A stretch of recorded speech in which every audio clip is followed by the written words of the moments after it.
UFC lightweight champion Frankie Edgar.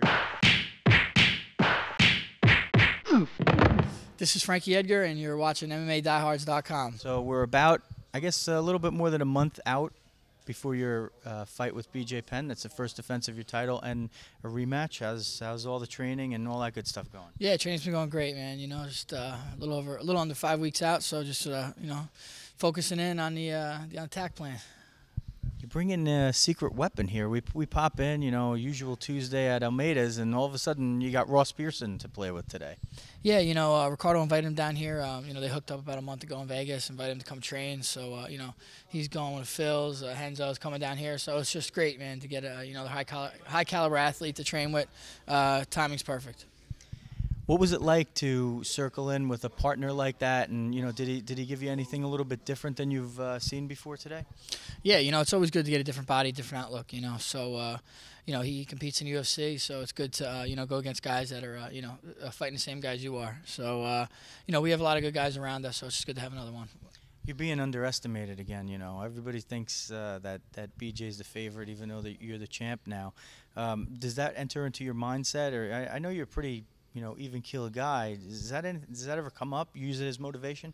Man, desire to win is motivation enough for me. So whether it's a title fight, whether it's BJ Penn or not, it's just forcing me to bring out the best of myself. BJ is, one of the best guys in the world at this weight class, whether our last fight or not. So, he's going to really make sure I have to really make sure that I come at the top of my game. Last time you fought completely around the world, literally, in Abu Dhabi. This time you're going to fight in Boston, and you're going to be inside, and the situation is going to be somewhat different. I'm sure that you'll have a lot of home support that maybe you didn't necessarily have going across the ocean for you. Do you feel a little bit more pressure from that and from having to defend the belt now? Nah, man, it's pressure as usual. There's always that pressure to win, the pressure of, your family and fans there. So for me, it's nothing new. It's nice I don't have to, do a 15-hour flight. It's probably just like an hour flight from Jersey, if that. And no time change. I'll be with the East Coast people, so I'll feel at home. How much is the game plan going to evolve for this fight? Is it, I know you're not going to give me specifics, but are you working on a lot of new different things? I'm working to improve. That's my biggest thing. I always try to improve from fight to fight, try to be a different fighter. Of course, the game plans will be a little different. Sure, he's going to adjust, so I got to, make the adjustments based upon that. So it's pretty much going to be like a fight time adjustment, though.